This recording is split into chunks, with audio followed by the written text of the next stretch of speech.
Welcome to the Faith Film Fan Podcast. We have five, yes, five incredible talents with us right now from the new movie, Unbreakable Boy. It comes out in theaters on February 21st. So you're going to want to go ahead and just mark your calendar right now. Just be sure to head to the theaters opening day for this extraordinary true story. It's about a father and a son learning together that every day can be the best day of your life. Who doesn't want to see a movie like that? Joining us is Scott LeRette, and he's with us because he's the real life father of his son who is autistic and he has a brittle bone disease.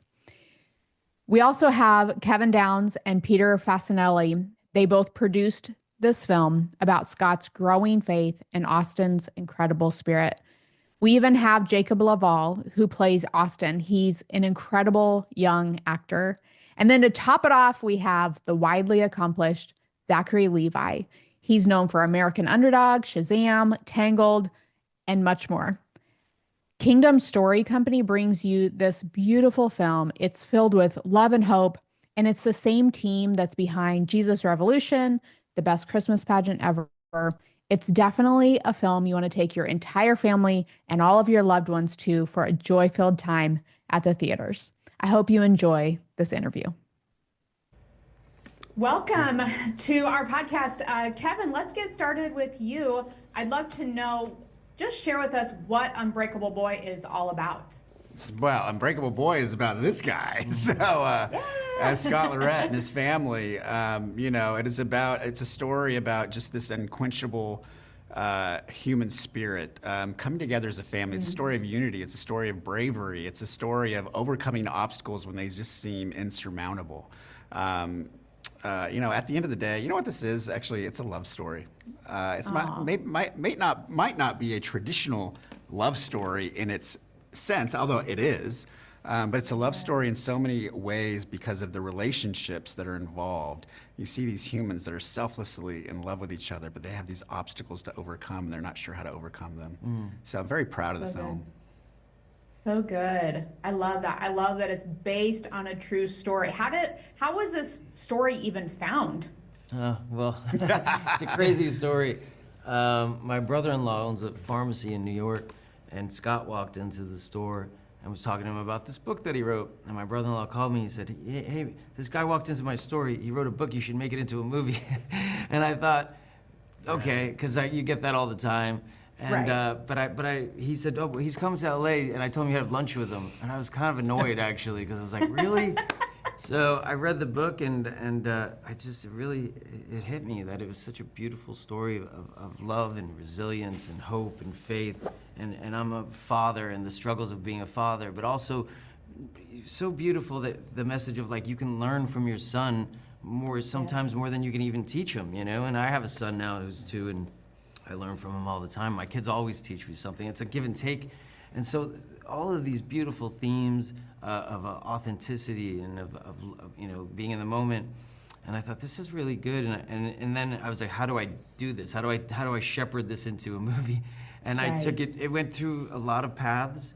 And Scott and I, it was the greatest partner ever. And we, ended up on the doorstep of Kingdom Films. And to get anyone to read a book in Hollywood is hard, because it's hard enough to get them to read a script. But to their credit, I pitched them the story, and they liked it, and they ended up reading it. And once it was in their hands, the wind was in the sails, and universe. And I gotta actually tell you a quick story you'll love. So Zachary Levi was the first person on our list to play Scott. Yeah. And he read the script, and he's like, I gotta get a Zoom. I gotta talk to you guys. And so we got on a Zoom. His response was, okay, I was literally expecting you guys to just feed me a mediocre script, but this is incredible. Yeah. Yes. It was and we're like, of course it's incredible. This is why we asked you to do it. It was really, And he's at the top of his game. Like this is the best performance I think I've ever seen Zach give. I'm so proud of him. Megan Fahey crushes it. Drew Powell, Jacob Laval. I mean, incredible performance. I'm so proud of how this film came together. So proud of this man's story. I'm so proud of him for sharing it, with the world. And I think the world needs it. It's a time right now where it feels like we need this type of movie to bring tissues and Yeah, you'll I laugh, see this you'll film cry. as like joy and love. And the whole time as I've researched and watched trailers, everything, I'm like, this is just gonna be such a joyful movie to watch. Scott, thank you for sharing your story with the world, really, to bring joy and hope and love into our homes and into the theaters. We can't wait for everyone to go watch on opening weekend. Scott, what did it feel like to watch it on the big screen? Like your life on a big screen. What does that feel like? Well, I think it's going to feel more when I see it in New York with everybody, because Yes. we saw it with friends and family at a surprise, and that was of course special. But this whole experience is it's awesome.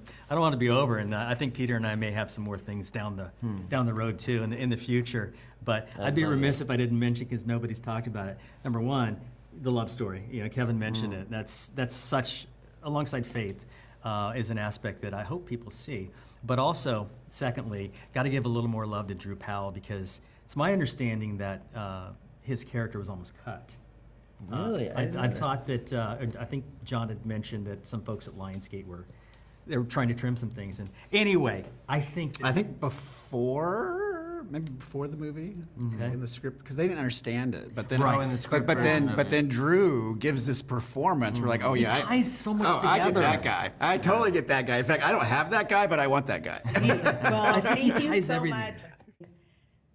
Hi, Alina. Zachary Levi, you did such a beautiful job in this film. When you think back through this whole time of filming the movie, what particular scene stands out to you the most? I think that as a whole, I think that the film is full of so many elements, ups and downs. It's a really full spectrum of the human existence. There's these beautiful moments of uplifting positivity, and also the underbelly of the struggles of being a human and being a father. And ultimately, Scott is on a journey of, though he doesn't recognize it, of fully accepting and loving himself and accepting the life that God has given him.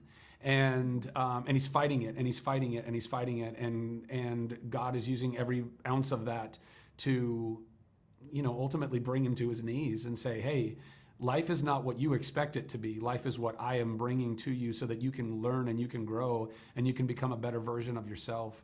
And so I think some of the scenes, honestly, that sit with me the most and resonate the most are those where he's at his bottom, when he's really struggling and has to go away to, rehab and, find himself and learn to truly accept where he's at in his life. And in doing so, truly fully accepting his son, who has been brought into his life as a teacher. We, as adults and as parents, which I'm about to become for the first time in a few months, which I'm over the moon about. Congratulations. Thank you. Parents are obviously, the main and first teachers in a child's life, but the children are teaching us constantly. They are mirrors to us. And so I think that there's something so profound and so beautiful in this film, in that. And specifically, what it means to love and accept your children who are neurodivergent, who are on the spectrum. I think that is something that, at this point in human history has become very ubiquitous. There are so many people, all of us are touched by autism in one way or another at this point. And I think that's so crucial that we are aware of this, that we are accepting of this, that we are loving. And so all of that, to me, it resonates the most. And I think that it will resonate with many, many people. Absolutely.